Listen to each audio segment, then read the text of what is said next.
வணக்கம் ஃப்ரெண்ட்ஸ். இந்த வீடியோவில் நம்ம என்ன பார்க்கலான்னா, கத்திரிக்காய் செடியாகட்டும், மிளகாய் செடியாகட்டும், இது எல்லாமே ஒரு காய்ப்பு முடிஞ்சதுக்கு அப்புறமா நம்ம அந்த செடியை க்ரோம் பண்ணி விடலாம். ஏன் விடலாம்?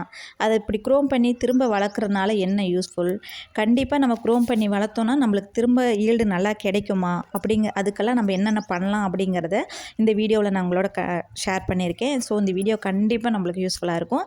ஸோ மறக்காமல் ஸ்கிப் பண்ணாமல் வீடியோவை பாருங்கள். இந்த மாதிரி க்ரோம் பண்ணி நம்ம வளர்த்தணும் அப்படின்னு சொன்னால் ஃபினான்ஷியலாக கொஞ்சம் நம்மளுக்கு செலவுகள் கொஞ்சம் குறையுங்க. இப்போ நம்ம ஒரு செடி முதல் வைக்கிறது அப்படின்னு சொன்னால் அதுக்கு நம்ம மண் கலவை ரெடி பண்ணி மண் கலவைக்கு கோகோ பிட்டு, கம்போஸ்ட்டு, தொழு உரம் அது இதுன்னு நம்ம போட்டு நம்ம அதை மண் கலவையை ரெடி பண்ணுறோம். ஸோ இப்போ நம்ம இந்த செடியை நம்ம அப்படியே க்ரோம் பண்ணி வளர்த்துறதுனால நம்ம திரும்ப புதுசாக மண் கலவை ரெடி பண்ண தேவையில்லை. அடுத்து இந்த க்ரோம் பண்ணி விடக்கூடிய செடிகளில் நம்ம என்னென்ன கவனிக்கணும் அப்படிங்கிறத கொஞ்சம் பார்க்கலாங்க. ஃபஸ்ட்டு க்ரோம் பண்ணி விட்ட செடி பார்த்திங்கன்னா நல்லா துளிர்த்து வரும். அந்த துளிர்கள் பார்த்தோம் அப்படின்னு சொன்னால் ரொம்ப நெருக்கமாக வருங்க. அந்த நெருக்கமாக இருக்கக்கூடிய துளிர்களை, வேண்டாத துளிர்களை நம்ம நல்லா கிள்ளி விட்டணும். அதாவது ஒரு கிளைக்கு ஒரு துளிர் இல்லது 2 துளிர் நல்ல ஆரோக்கியமாக எது நல்லா ஹைட்டாக இருக்கோ அந்த துளிர்களை விட்டுட்டு, நல்லா இடைவெளி எது கேப் அதிகமாக இருக்குதோ அந்த துளிர்களையும் விட்டுட்டு, இடைவெளி இல்லாத ரொம்ப நெருக்கமாக இருக்கக்கூடிய துளிர்களையும் சரி, இல்லை ஒன்று மேலே ஒன்று வளர்ந்துருக்கிற துளிர்களையும் சரி நம்ம என்ன பண்ணிடணும்னா கிள்ளி எடுத்துடலாம். ஸோ அப்படி கிள்ளி எடுத்துட்டால் துளிர்கள் நல்லா ஆரோக்கியமாக நல்லா வேகமாக வளருங்க. இது மட்டும்தாங்க நம்ம இந்த க்ரோம் பண்ணி விடக்கூடிய செடியில் நம்ம கவனிக்க வேண்டியது. அப்புறம் இன்னொன்று என்ன அப்படின்னு சொன்னால், நம்ம ஃபெர்டிலைசர் கொடுக்குறத கொஞ்சம் கவனத்தில் வச்சுக்கணும்.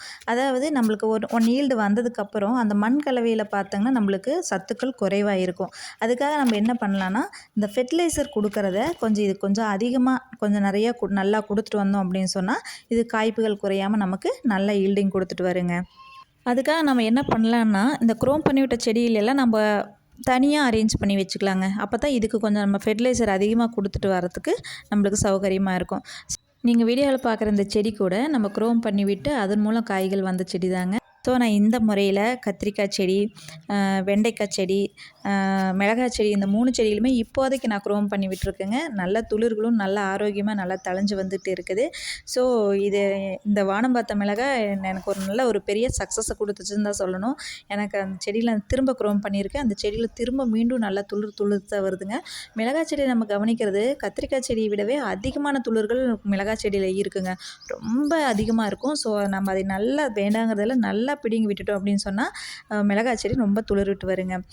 நம்ம ஆடிப்பட்டத்தில் போட்ட இந்த செடிகள் எல்லாமே இப்போது காய்ப்புகள் எல்லாம் முடிஞ்சிருச்சுங்க. அதனால் இந்த தை மாசி இந்த 2 மாதத்தில் நம்ம இதெல்லாம் க்ரோம் பண்ணி விட்டுட்டோம் அப்படின்னு சொன்னால் இன்னொரு 2 மாதம் 3 மாதத்துக்கு நம்மளுக்கு ஈல்டிங் கிடைக்குங்க.